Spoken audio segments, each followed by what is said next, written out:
Salut à tous! La pentatonique, ou penta pour les intimes. On connaît tous cette gamme composée de 5 notes et qui est à la base de la plupart de nos musiques occidentales. D'ailleurs, saviez-vous que la penta qu'on utilise le plus souvent est composée d'une fondamentale, d'une tierce mineure, d'une quarte, d'une quinte et d'une septième mineure? On l'a tous joué, de haut en bas, de bas en haut, en large et en travers. Alors a-t-elle encore des secrets pour vous? Eh bien c'est ce qu'on va voir puisqu'aujourd'hui je vais vous présenter 4 plans qui vont utiliser la pentatonique, mais pas forcément d'une façon que vous avez l'habitude de voir. On va prendre une des pentas les plus jouées par les guitaristes, qui est celle de mi mineur. À la base, j'avais prévu de ne pas vous la présenter tellement elle est connue, mais comme il y en a qui aiment bien commencer une nouvelle série par la saison 4, eh bien voici un petit rappel des épisodes précédents. La gamme mineure pentatonique est du coup composée des notes suivantes: mi, sol, la, si, ré, mi.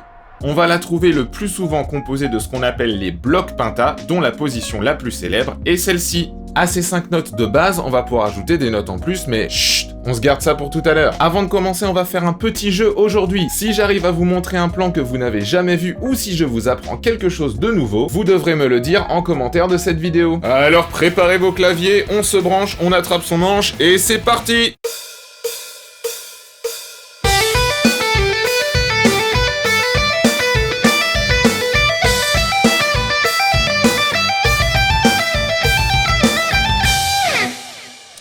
Dans ce premier exercice, ce qu'on va faire, c'est que au lieu de jouer la pentatonique verticalement, c'est-à-dire dans la hauteur du manche, on va la jouer horizontalement, c'est-à-dire dans la longueur du manche. On va prendre du coup les positions qui sont sur les cordes de si et mi. On va avoir juste les notes les plus aiguës de cette position-là,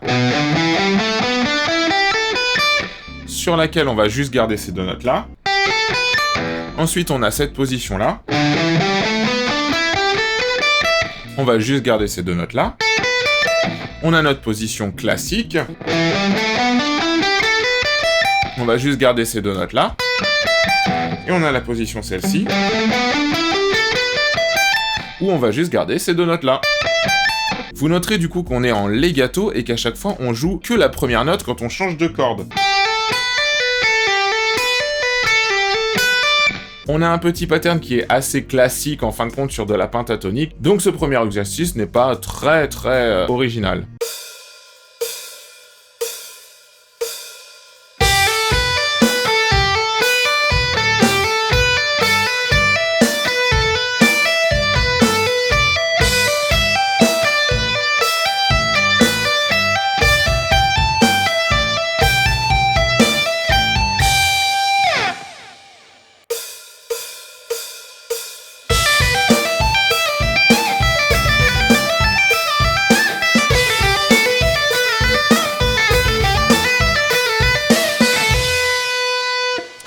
Dans cet exercice, on va continuer sur le fait de jouer sur la longueur du manche. On va mélanger du legato, du tapping et des slides. On va jouer le même motif 2 fois sur la corde de mi, puis on va jouer ce motif-là sur la corde de si. Donc là, vous voyez qu'on a d'abord ces positions-là avec ces 3 notes-là.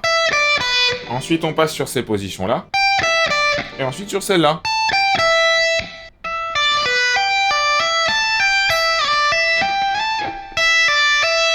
Même chose sur la corde de si.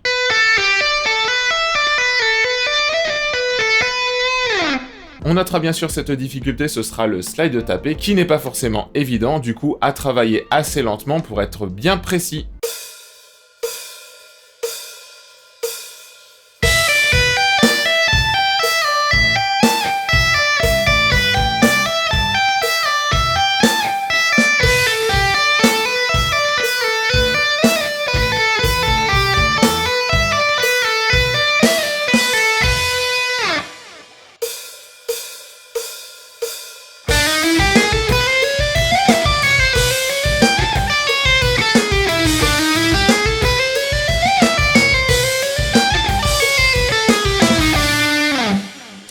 Nouvel exercice, ici j'ai utilisé une petite astuce, c'est-à-dire que je viens placer des chromatismes à l'intérieur de ma pentatonique. J'ai pris ces notes-là en fait qui sont issues d'un des blocs de la pentatonique, sauf que je suis venu jouer chromatiquement toutes les notes qu'il y a entre ces notes, donc au lieu de faire, j'ai fait ça. On va jouer toutes ces notes de manière legato. Puis on va venir faire des tappings slidés sur des positions de la pentatonique, à savoir celle-là, puis celle-là. Mais du coup, en tapping. Puis on redescend notre pentatonique, toujours en legato et toujours avec les chromatismes. Une des difficultés ici, c'est que du coup, sur les notes de sol et de si, j'ai 3 notes en mettant les chromatismes. Alors que sur l'accord de demi, en rajoutant les chromatismes, j'ai 4 notes. Donc attention au niveau du débit, puisqu'on est en double croche et qu'il va bien évidemment falloir garder le rythme.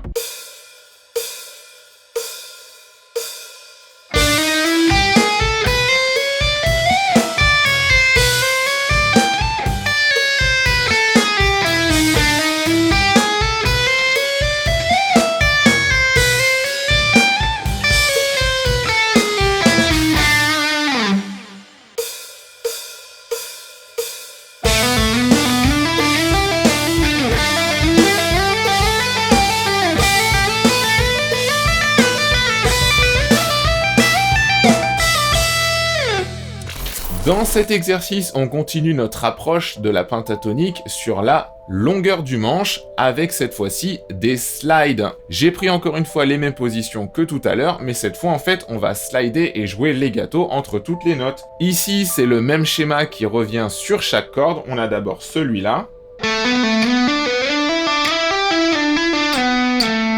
Ainsi de suite après sur la corde de sol.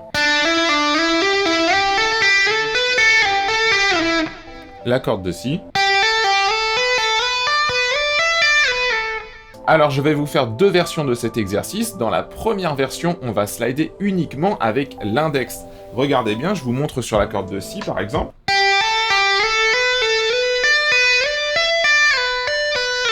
Vous voyez à chaque fois les slides en fait ils se font avec seulement l'index. La variante ça va être que quand je vais faire les slides en montant, je vais les faire en fait avec l'annulaire au lieu de les faire avec l'index. Ça va nous donner ça.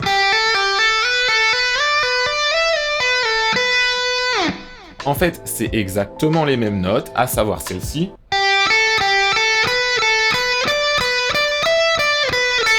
Sauf que sur la version A, je slide entre les notes avec mon index, et sur la version B, je slide entre les notes avec mon annulaire.